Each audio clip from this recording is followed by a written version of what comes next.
Hello, everybody, and welcome to the Dinosaur.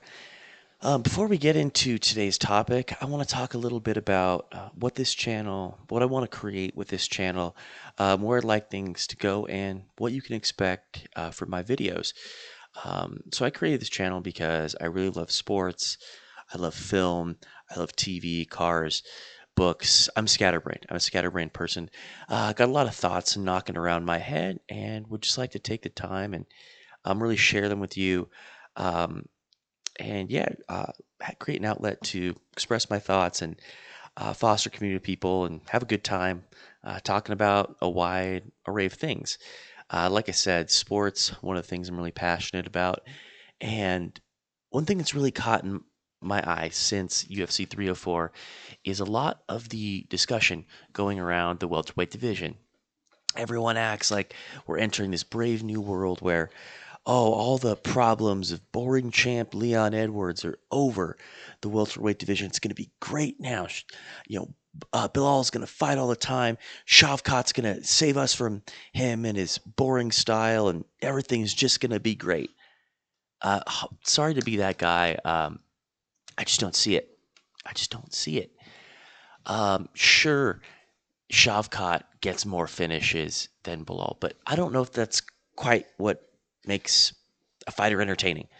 Like, let's take a look at Shavkat, for example. Who are the people he's beaten on his way to the belt? He beat Stephen Thompson, and sure, he got a finish there. But it took him a long time to get a submission over one-dimensional OG Michael Venom Page, Stephen Wonderboy Thompson. The guy's karate blitzing, no interest in grappling. It took Shavkat a long time to get that. He had a hard fight with Jeff Neal. And let's not act like Jeff Neal is this, really hard guy to get past, because if we're being honest, everybody who's somebody in this division is going to get by Jeff Neal. Ian Gary, who people put down, act like, oh, there's no way Ian Gary's going to get title shot. He got by Jeff Neal. Other than that, Neil Magny is his other win. And I'm sorry, Mike Malott was dominating Neil Magny up until he wasn't, which that's how fighting goes. But still, that is not that hard of a win. And I'm sure people are thinking to themselves, yeah, but Dinosaur, Shavkat's getting finishes. Okay, he's getting boring finishes. And no, not every finish is the same. Not every finish is Tom Aspinall going out there and putting the big Russian polar bear Pavlovich asleep. Not every finish is that. Not every fight is Conor McGregor slipping Jose Aldo onto a left and turning the longtime champion's lights out. Not every finish is the same. Okay? And I get that Belal cannot get a finish. That doesn't mean he can't be an entertaining champion. He can be an entertaining champion. He's going to fight a lot. Bilal was an active guy up until Leon decided to leave him on red for 3 years. And Bilal he's hittable. He's flawed. He's not this, perfect fighter, this untouchable guy.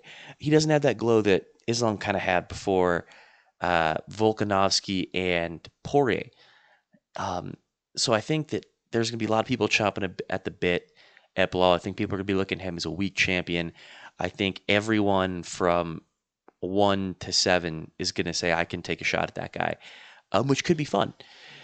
That being said, the matchmaking is really in an interesting position. And I know I kind of pitched this. I was kind of a downer. Now I was like, oh, well, Bilal could be a fun champion. Now it's time for me to explain myself. Leon Edwards, Kamaru Usman, Colby Covington, and to some extent Gilbert Burns are holding this division up. Okay, Leon cannot get a rematch.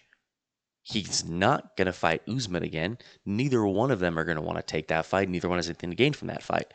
Okay, he's not going to fight Colby. They just fought.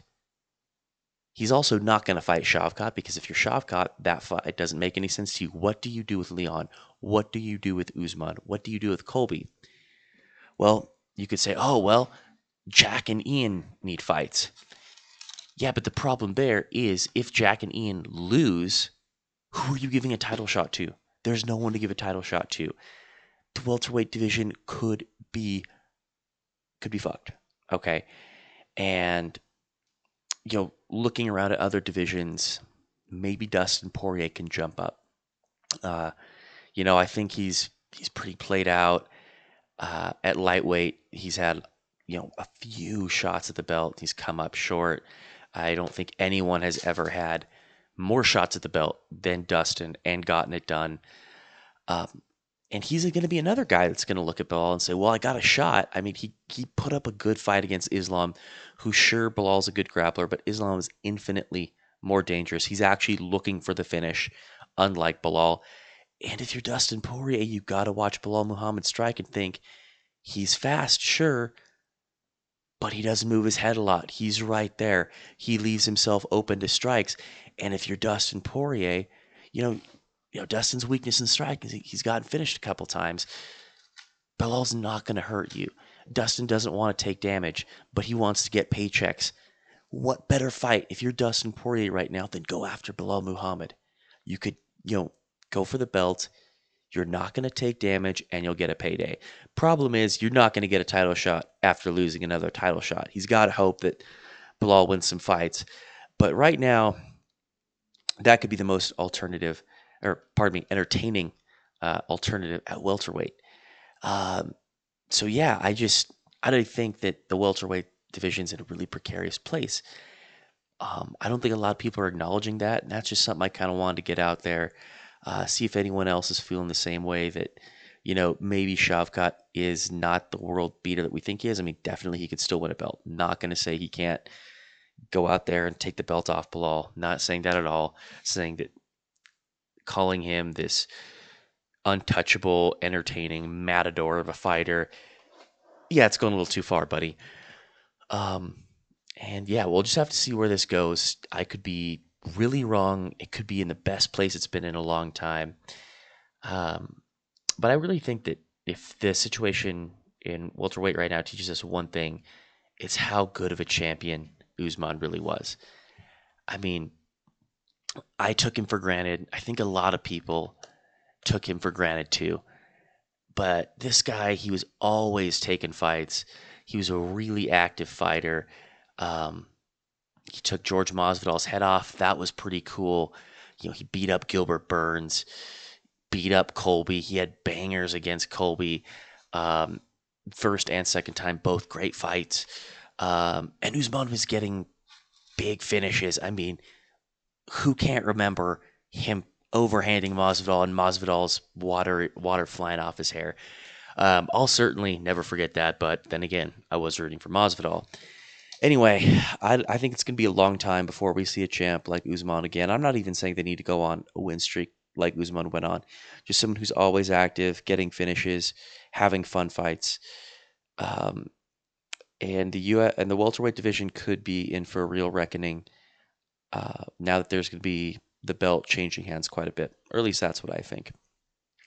Anyway, thanks for indulging me. Thanks for coming along for this first video. And yeah, like, subscribe, drop something in discussions. Tell me I'm full of shit. Tell me this is the best collection of ideas you've ever heard. And yeah, look forward to having you join and seeing where the little channel goes.